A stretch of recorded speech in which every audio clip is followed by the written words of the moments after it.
मैं doctor JD Ansari आज आम लोगों के लिए बताऊंगा कि गुर्दे की पथरी का ऑपरेशन कैसे करते हैं। गुर्दे की पथरी का जो ऑपरेशन होता है उसके 3 तरीके हैं। पहला पीसीएनएल, कन्वेंशनल पीसीएनएल, दूसरा है मिनी पीसीएनएल और तीसरा है आरआईआरएस। पीसीएनएल का मतलब होता है परक्यूटेनियस नेफ्रोलिथोटोमी, वो आरआईआरएस का मतलब होता है रिट्रोग्रेड इंट्रारीनल सर्जरी। गुर्दे की पथरी के ऑपरेशन में जो मशीनें इस्तेमाल करी जाती हैं, लैप्रोस्कोप का सेट इस्तेमाल किया जाता है जिसका इस्तेमाल हम पथरी को देखने के लिए करते हैं, और फिर उसके बाद पथरी को तोड़ने के लिए जो एनर्जी सोर्स इस्तेमाल किया जाता है वो लेज़र एनर्जी और दूसरा लिथोट्रिप्टर, न्यूमेटिक लिथोट्रिप्टर का इस्तेमाल किया जाता है। और तीसरा, ऑपरेशन के दौरान जिस पथरी को हम तोड़ रहे हैं वो जिस्म में कितनी बाकी रह गई है, उसका साइज कितना बड़ा है, उसके असेसमेंट के लिए हम इस्तेमाल करते हैं सीआर मशीन का। तो इतनी मशीनों का हम इस्तेमाल करते हैं। जनरली जो पीसीएनएल है उसमें मरीज के जिस्म में पीछे के हिस्से में छेद करते हैं ताकि हम उस छेद के जरिए ये जो स्कोप है उसको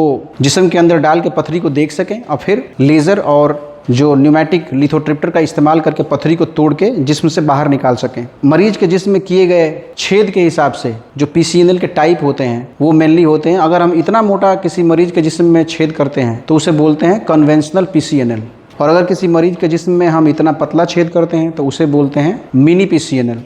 तीसरा तरीका होता है जिसे हम बोलते हैं आरआईआरएस। आरआईआरएस में हम इस्तेमाल करते हैं फ्लेक्सिबल यूरेट्रोस्कोप का। आरआईआरएस का मतलब होता है रिट्रोग्रेड इंट्रारीनल सर्जरी। इसमें हम जिस्म में कहीं भी किसी भी तरह का छेद नहीं करते हैं। हम नेचुरल जो ओरिफिस है पेशाब के रास्ते से ये जो मुड़ने वाला स्कोप है, ये मुड़ने वाला जो स्कोप है इसको पेशाब के रास्ते से गुर्दे तक ले जाते हैं, और फिर लेज़र का इस्तेमाल करके हम गुर्दे के अंदर ही पथरी को तोड़ के बिल्कुल धूल बना देते हैं और वो पथरी पेशाब के जरिए बाहर निकल जाती है।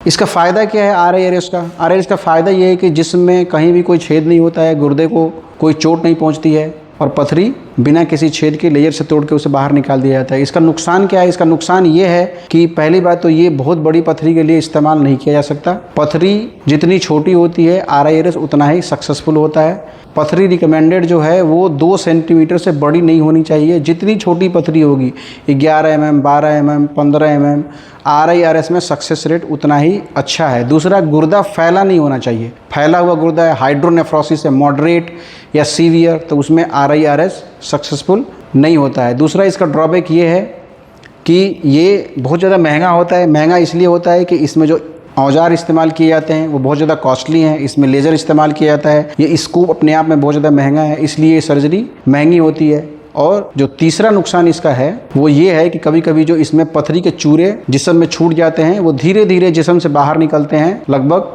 4, 5, 6 हफ्ते में। कभी कभी वो पथरी के चूरे एक साथ मिलके गुर्दे की नली में फंस सकते हैं, जिससे पेशाब रुक सकता है या इन्फेक्शन हो सकता है, उसको दोबारा निकालने की ज़रूरत पड़ सकती है। गुर्दे की पथरी का जो भी ऑपरेशन हम ओटी के अंदर करते हैं हम उसे सीआरएम के जरिए देखते हुए करते हैं, अंडर विजन करते हैं। इस सीआरएम का इस्तेमाल हम इसलिए करते हैं कि पथरी का कोई भी टुकड़ा गुर्दे के अंदर छूट न जाए।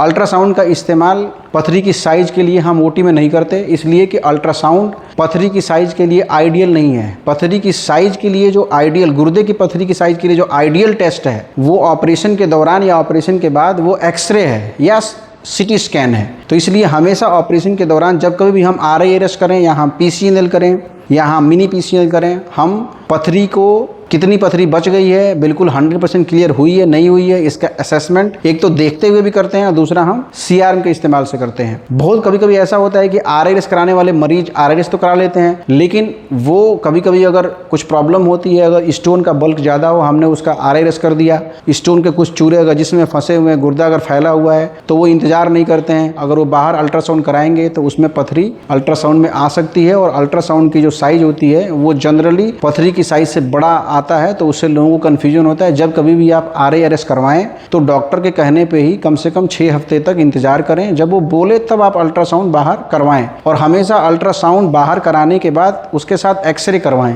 एक्सरे से अगर उसमें पथरी आ रही है, एक्सरे में अगर नहीं आ रही है तो सिटी स्कैन कराना पड़ेगा, उससे पथरी के साइज का एक क्लियर असेसमेंट हो सकता है। आप अल्ट्रासाउंड की बुनियाद पर अगर ये सोचने बैठ गए कि हमारी पथरी का साइज बहुत बड़ा है, क्लियर नहीं हुआ है, तो आपको कन्फ्यूजन होगा, परेशानी होगी। इसलिए हमेशा हमेशा अल्ट्रासाउंड के साथ एक्सरे ज़रूर करवाएं RIRS के बाद, और कम से कम 6 हफ्ते का वेट करें, 6 हफ्ते के बाद ही करवाएं। सोशल मीडिया के ज़रिए अभी मुझे एक बात पता चली है कि मेरे क्लिनिक के बारे में एक अफवाह चल रही है कि मैंने एक मरीज़ से सर्जरी के लिए 1,20,000 रुपये लिए और उस मरीज़ की पथरी हमने सिर्फ आधी निकाली, और जब वो मरीज़ दोबारा बाहर अल्ट्रासाउंड करा के आया तो दोबारा हमने उससे सर्जरी के लिए 1,20,000 रुपये मांगे। ये बिल्कुल गलत और बेबुनियाद इल्ज़ाम है। हकीकत ये है कि वो मरीज़ एक लड़की है जिसकी अभी शादी नहीं हुई है और उसके दोनों गुर्दों के अंदर पथरी है।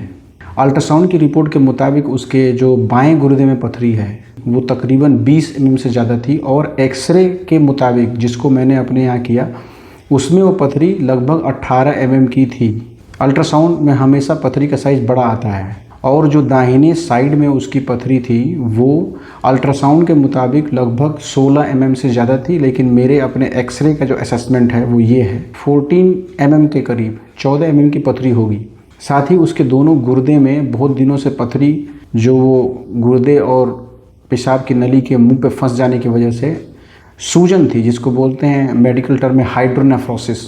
वो हाइड्रोनेफ्रोसिस जो होती है उसे माइल्ड, मॉडरेट और सीवियर बोलते हैं। तो उसमें जो सूजन थी वो मॉडरेट ग्रेड की थी, यानी सूजन काफ़ी ज़्यादा थी। ये मरीज कई जगह दिखा चुकी थी, और मेरे पास जब वो आई तो उसके जो मंगेतर है, जिससे उस लड़की का शादी होने वाला है, और जो उस लड़की का बाप है, उन सबों ने मुझे ये बोला, खासतौर से उस लड़के के जो शादी होने वाली है उसने इंसिस्ट किया कि हमें पीछे छेद करा के नहीं कराना है, हमें इसका ऑपरेशन कराना है RIRS से, मतलब रिट्रोग्रेड इंट्रारीनल सर्जरी। मैंने उसको साफ लफ्ज़ों में बताया कि अगर आप RIRS इसमें कराएंगे तो वो RIRS कंपैरेटिवली सक्सेसफुल हो भी सकता है, नहीं भी हो सकता है। इसलिए नहीं हो सकता है कि जो RIRS है उसके लिए जो रिकमेंडेड है सक्सेस रेट के लिए वो ये है कि पथरी एक तो जितनी छोटी होगी, यानी 8, 9, 10, 11, 12 तक की पथरी बहुत अच्छे से टूट के साफ़ हो जाती है।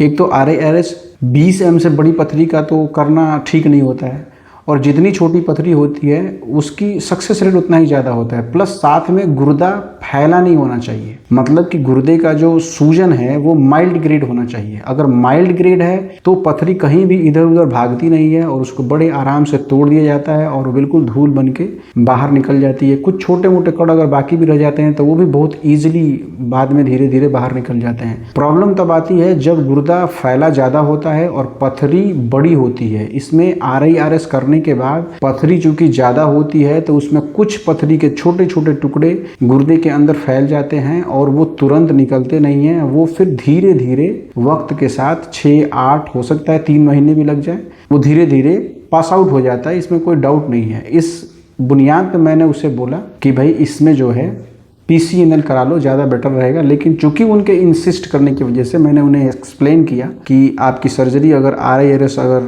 नहीं हो पाता है, अगर पथरी का कुछ हिस्सा टूट के ऐसी जगह पहुंच जाता है जहां हमारा मुड़ने वाला दूरबीन जा ना पाएगा, हम तोड़ नहीं पाएंगे, तो हमें पीछे छेद करना पड़ेगा। इस बात पर उन लोगों ने हामी भरी। मैं अंदर लेके गया, मैंने ऑपरेशन करना शुरू किया, और लगभग पथरी जो है वो जो लेफ्ट साइड की, बाएं साइड की जो पथरी है, जो तकरीबन मेरे हिसाब से 18 mm की थी, वो बिल्कुल जब तक विज़न में थी हमने उसे तोड़ना शुरू किया वो टूटती चली गई। लेकिन जब लगभग 8 mm की पथरी, जो इंट्रा ऑपरेटिव हम एक्सरे करते हैं उसकी साइज 8 mm के करीब होगी, तो वो बिल्कुल गुर्दे के इंफीरियर कैलिक्स जिससे बोलते हैं उसमें चली गई, और वो हम कितना हो उसको ढूंढे, कितना हो वो विज़न में नहीं आती है, तो वो पथरी तोड़ना मुश्किल होता है। मैंने OT में इसके घर वालों को बुलाया और बोला कि भाई इसमें छेद करके मैं निकाल सकता हूं, क्योंकि अब पथरी को तोड़ पाना मुश्किल है। लेकिन इन लोगों ने इंसिस्ट किया, नहीं हमें नहीं छेद कराना, हमारा पथरी अगर वो दवा से निकल सकती है, छोटी है तो आप छोड़ दीजिए। मैंने बोला कि कोई बात नहीं, ये दवा से निकल भी सकती है, और अगर कभी फंसती है तो इसका ऑपरेशन करना पड़ेगा, वो बाद में देख लिया जाएगा। फिर मैंने दूसरी तरफ एक ही सेटिंग में 2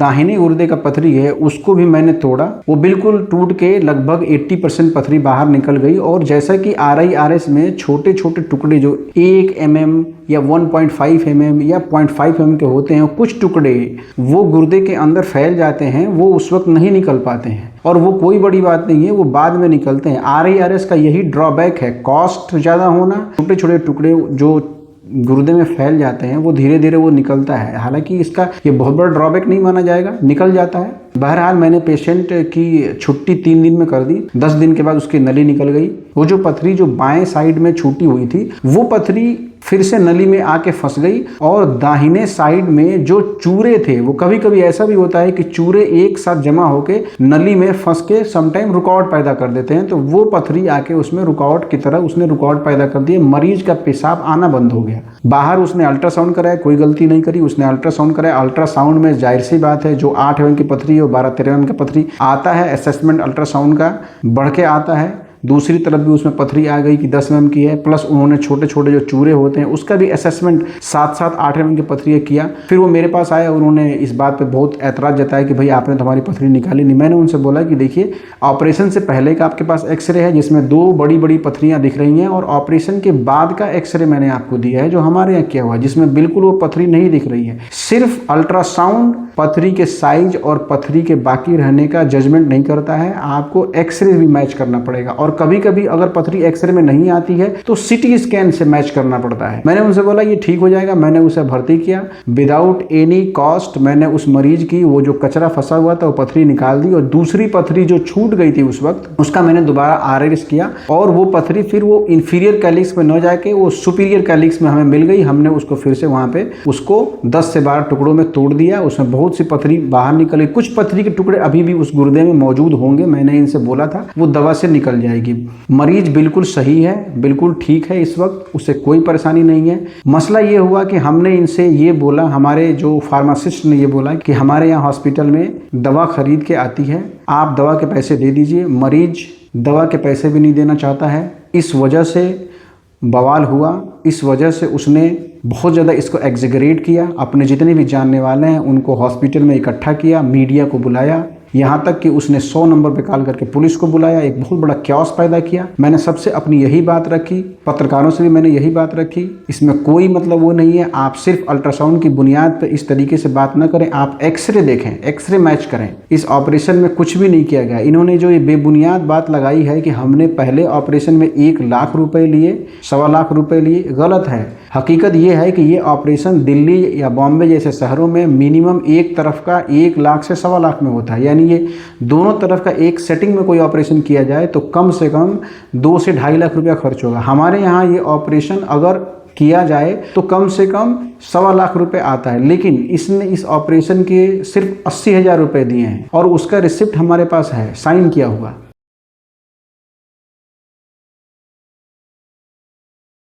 अब आम आवाम ये सोचेगी कि भाई ये ऑपरेशन इतना ज़्यादा महंगा क्यों है। इसके महंगे होने की वजह है, इसमें महंगे होने की सबसे बड़ी वजह यह है कि इसमें जो फ्लेक्सिबल यूरेट्रोस्कोप इस्तेमाल किया जाता है वो बहुत महंगा आता है, जो लेज़र इस्तेमाल किया जाता है वो बहुत महंगा होता है, जितने भी फोर्सेप और जितने भी इंस्ट्रूमेंट इस्तेमाल किए जाते हैं वो बहुत महंगे हैं, उसका कॉस्ट बहुत ज़्यादा है। ये सारे पैसे सर्जन के लिए बचते नहीं हैं, ये सर्जरी कॉस्टली है, महंगी है, ये किसी को इसमें कोई लूटा नहीं जा रहा है। हमने अब इस सर्जरी को जो 1.25 लाख की होनी चाहिए थी हमारे यहाँ 80,000 में करी, और एक सेटिंग में दोनों तरफ की पथरी निकाली, एक्सरे में बिल्कुल क्लियर है।